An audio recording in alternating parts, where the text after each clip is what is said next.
Florida's embattled Everglades may hold the key to a devastating algae outbreak on the coasts. What caused this disaster, and how can it be fixed? Join author Charles J. Croppy on Battleground Everglades as he investigates the algae explosion.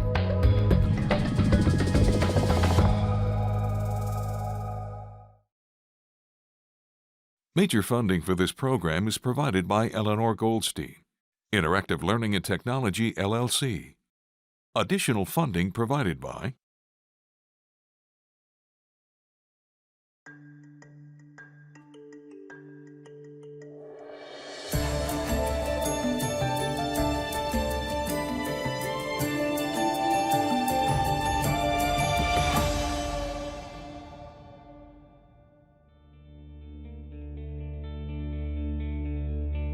It is a mysterious wilderness like no other on Earth, a seemingly endless subtropical wetland stretching beyond the human imagination. For thousands of years, the Everglades have nourished an astonishing array of exotic plants and rare animals. Amidst remote hardwood hammocks and jagged seas of sawgrass, biodiversity has blossomed in ways not seen elsewhere.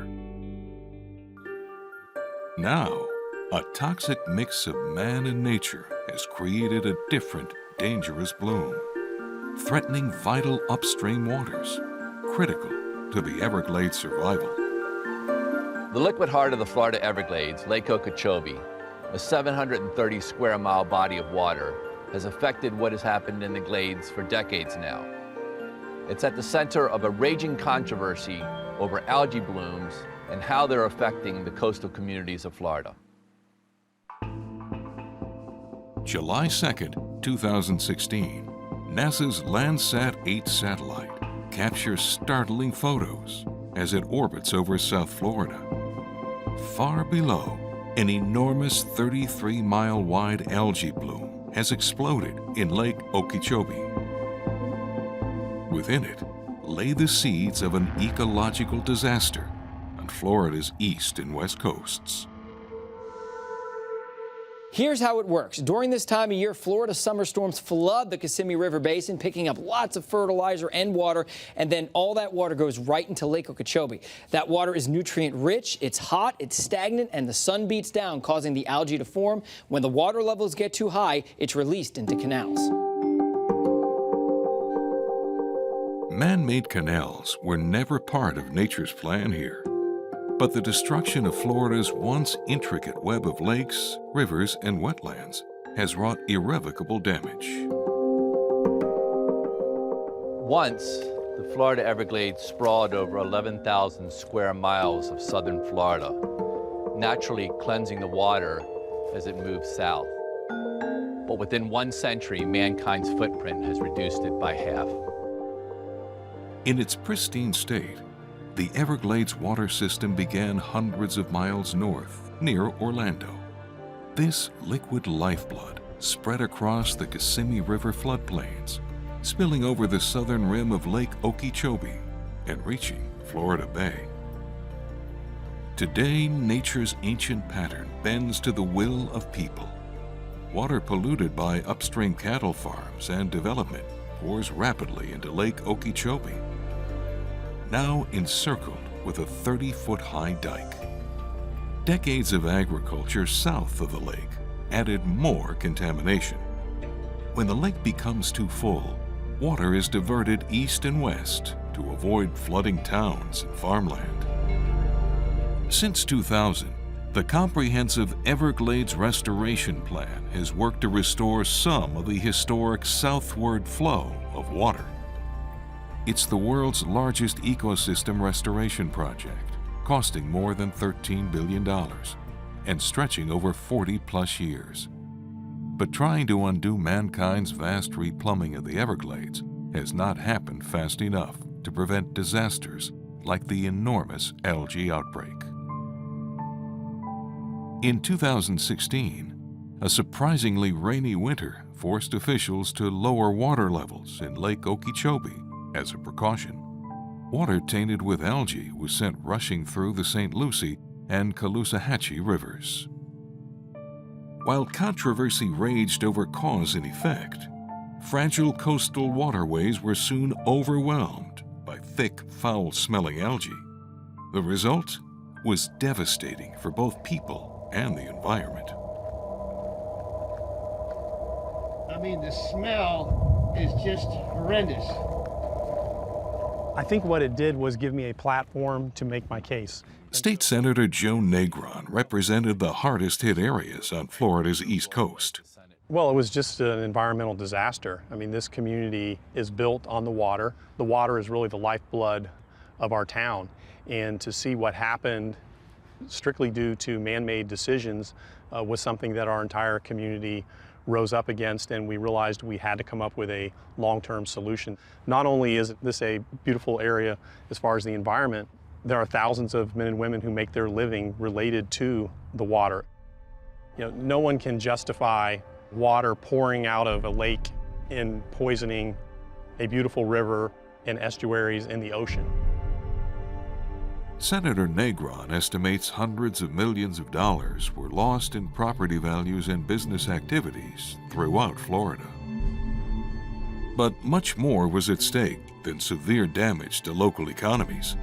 The algae was actually cyanobacteria, which posed a potentially dangerous threat to both humans and the entire ecosystem. How many acres did you think? Yeah, about 23 acres right out in here and across the river on the other side. Mark Perry has spent nearly 40 years working to protect the St. Lucie estuary, an invaluable habitat once rich in oysters and other marine life. The algae immediately has an effect that it starts to break down and it can give off a hepatotoxin, which is toxic to your liver. So immediate effects to health issues.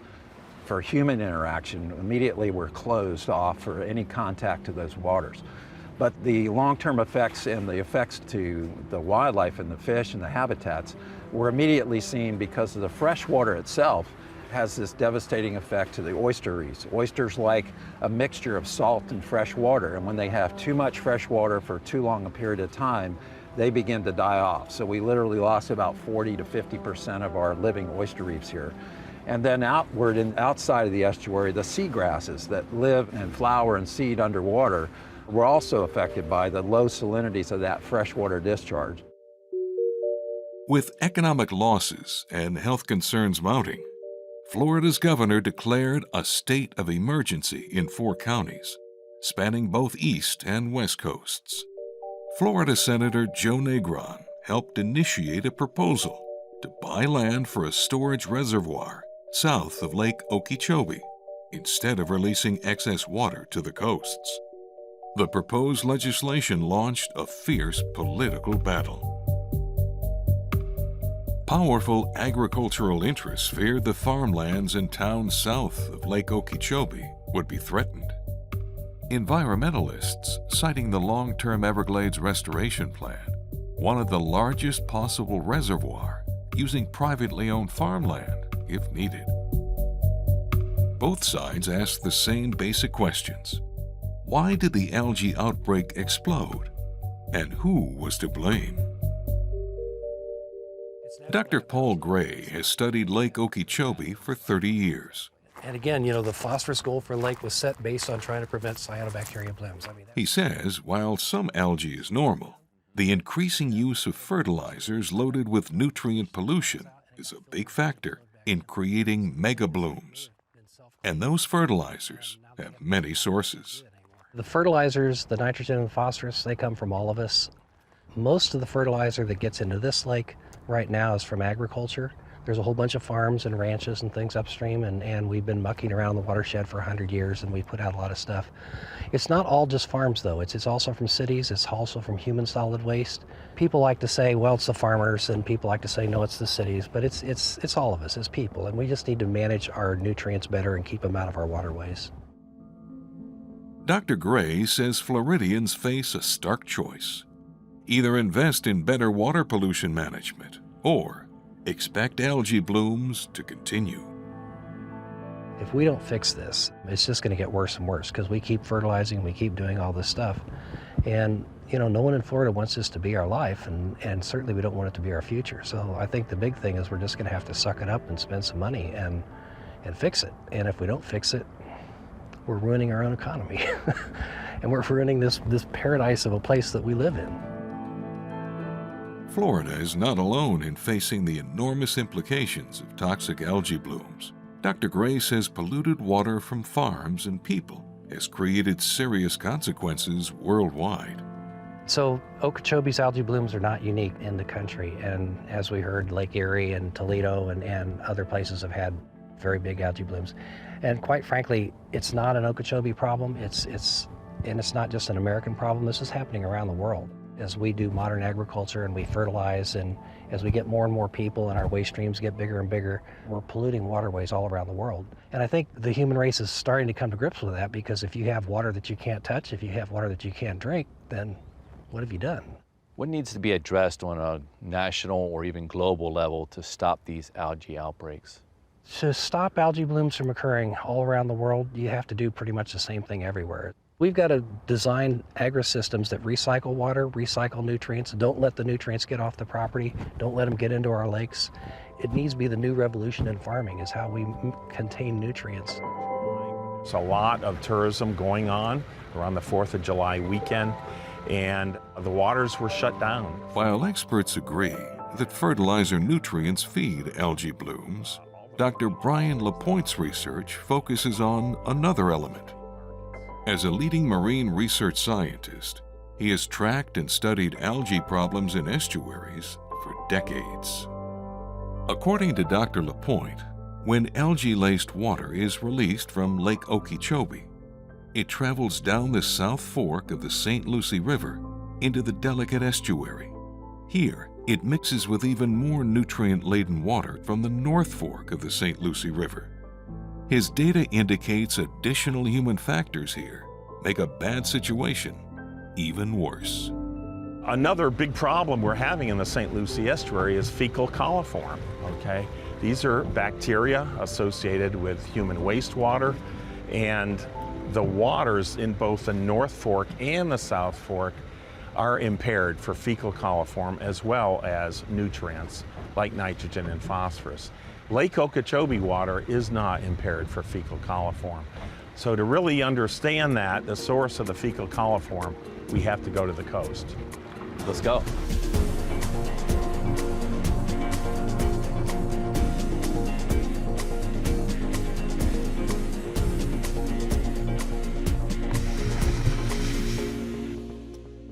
Well, right now we are on the east side of Sewell's Point. It's right behind us in the Indian River Lagoon in part of the St. Lucie estuarine system. And homes like you see behind us in Sewell's Point are in very low elevations. The water tables, much of the year, particularly the wet season, are very high, so these drain fields are literally in or too near the water. And this is a condition where septic tanks just do not function properly. How many septic tanks do you think are here? Well, in Martin County, about 50% of the developed parcels rely on septic tanks for wastewater disposal rather than municipal sewers. And the problem with that is that septic tanks are not designed to remove nutrients like nitrogen and phosphorus, nor do they clean the effluent of bacteria and pathogens, okay? So that, combined with the fact that the soils and the water tables are unsuitable for septic tanks, results in a serious problem of septic tank contamination of both the groundwaters and the surface waters. It's like fertilizers for algae, like the blue-green algae last summer. It's like Miracle-Gro. It makes those algae grow exponentially. And how do you respond to scientists who disagree with your conclusions about the algae breaks coming from septic tanks? Well, first of all, a lot of my research that I'm talking to you about today, Charles, is peer-reviewed. The data, the methods, the conclusions. And so actually a lot of scientists do support my conclusions. So what do you see as a solution to this algae outbreak problem here? Charles, part of the solution has to focus to the north of Lake Okeechobee, where the water is coming from, and the nutrients that are causing the algae blooms in Lake Okeechobee.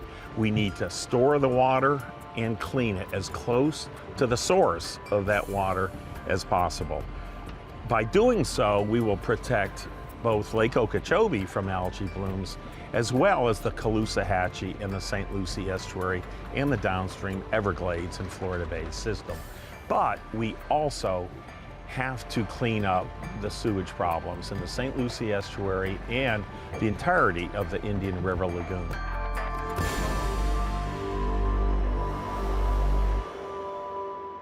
For many people, the most effective step in solving the algae problem is simple. Stop it from leaving Lake Okeechobee. Well, first of all, let's be clear. There was one reason and one reason only why we had the algae outbreak, and that was the discharge of hundreds of billions of gallons of water from Lake Okeechobee. You know, agricultural runoff, urban runoff, other factors definitely contribute to the severity of the problem. But if you just simply do a chart and you put the date of an event and you do the consequences of the event, when we have the massive discharges is when we have the damage to the river and to the estuary. I support, and we have actually funded doing conversions from septic tanks to sewer systems. That's good policy, and we're going to continue that. I also think we need to continue looking at opportunities north of Lake Okeechobee for storage to have less water come into the lake. All those are important, but an indispensable component of solving this problem long term is to have storage capacity south of Lake Okeechobee. That's where the water used to go. But cleaning polluted water and sending it south can require using valuable farmland from the Everglades agricultural area, most of it cultivated by the Florida sugar industry, worth over $3 billion annually. Artis Hammock's family has farmed here since 1918, primarily growing sugarcane. She strongly opposed the original version of Senator Negron's plan, called Senate Bill 10. Well, Charles, there was a bill that started off in the Florida Senate back in January from Senator Negron to buy the land south, and it was to take out 60,000 acres of farmland. That was the wrong choice. That should have never been a discussion about that, because I believe and am adamant and passionate about private property rights. No one should be able to come in and say that it's for the good of someone else to take your property. The family's independent Frierson farm has invested in best management practices to reduce nutrients flowing from their land into Lake Okeechobee. Artis Hammock feels it's time for other Florida residents to take responsibility for their part of the pollution. Stop blaming sugarcane farmers as the reason for you have poor water quality when you don't get rid of your septic tanks, when you don't clean up the water on your own property, and you don't stop urban runoff. Farmers who also cultivate vegetables felt Senate Bill 10 would put them out of business. John Hundley's 18,000-acre farm grows sugarcane, but also sweet corn, green beans, and other vegetables.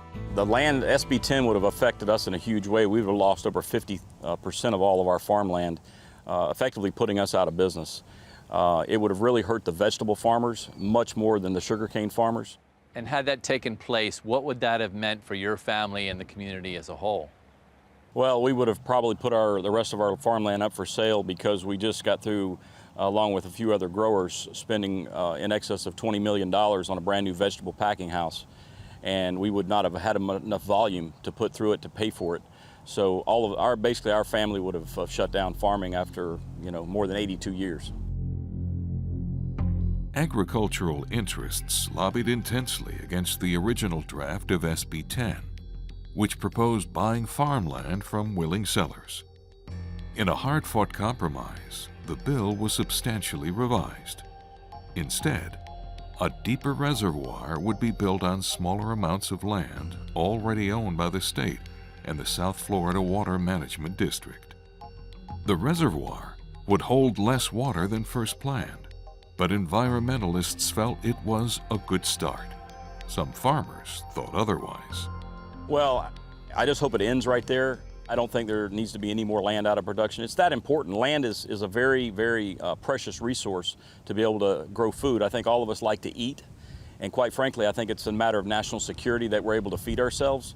So I don't think that the state needs to take any more land out of production. I think they're out of the land business as far as I'm concerned, and they just need to let farmers farm.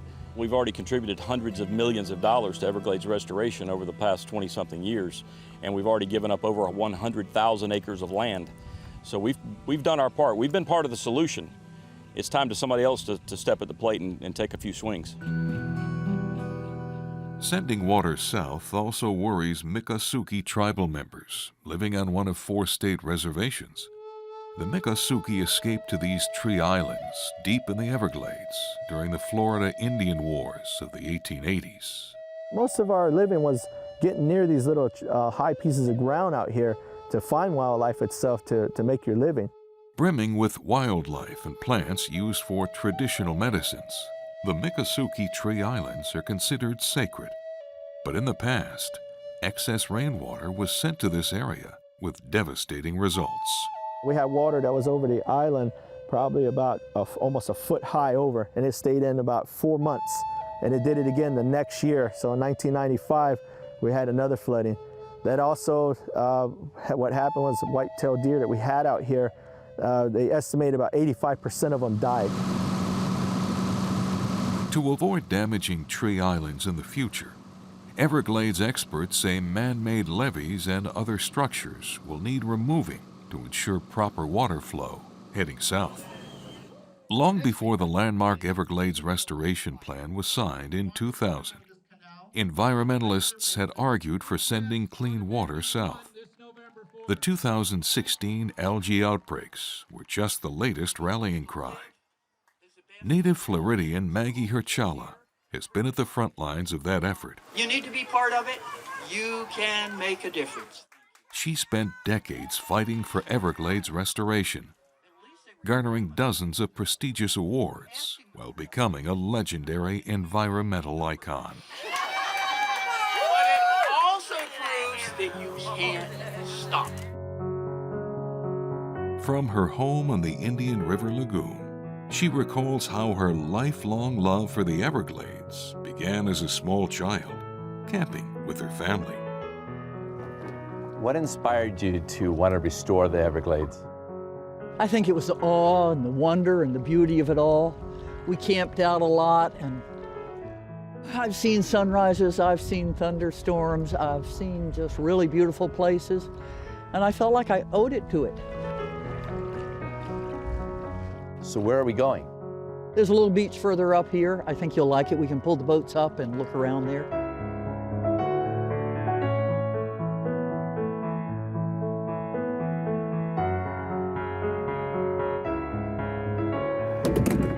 Well, this is a beautiful beach for us to do a little rest on. As a Martin County Commissioner, you know these waters probably better than anyone. What was it like for you to see these waters choked in the 2016 algae blooms? I guess the one word would be horrifying. The green slime was neon green. It looked weird and it looked deadly. It puts a toxin in the sediment, puts a toxin in the fish, puts a toxin in the air, and it doesn't necessarily go away. What steps would be necessary to solve the algae bloom outbreaks, and what kind of role can concerned citizens play in that? The very first step that we've got to take is to buy the land we need south of Lake Okeechobee, so Okeechobee water gets cleaned up and sent south to Everglades National Park. Everglades National Park needs it, Florida Bay needs it, City of Miami's going to lose its water supply to salt water if it doesn't get it. We're kind of collateral damage here, but the only way we're going to stop dumping dirty water on the 2 estuaries is sending it south, cleaning it up and sending it south, the place it used to go. After all these years of fighting to protect Florida's environment, what hope do you have for the kids, for the future generations? Well, sometimes I get kind of sad and embarrassed about what we're leaving for my grandchildren that I adore, but there's so much worth saving. There's so many people who care, and I believe Americans care about their environment. I know the people in this county, I know the people of the state of Florida care, and we just need some better Clean Water Act enforcement and some better strategies to make sure that everybody that's part of the problem is doing something to solve the problem. The disastrous pollution of vital upstream waters is the latest step in mankind's long march against the Everglades. Precious wetland habitats and endangered species have already paid the price. Now, people living many miles from the fabled River of Grass are experiencing the effects firsthand. A critical turning point may be within reach. The devastating algae bloom of 2016 focused public attention on the need for Everglades restoration. This is vital information for our economy, our environment, and our future.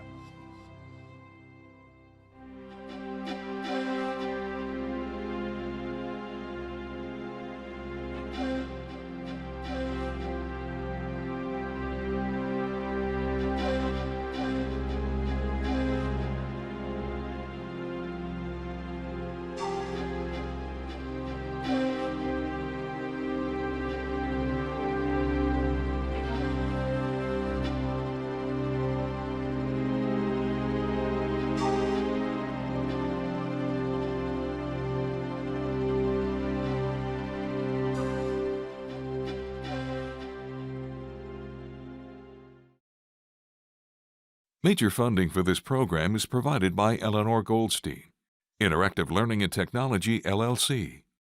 Additional funding provided by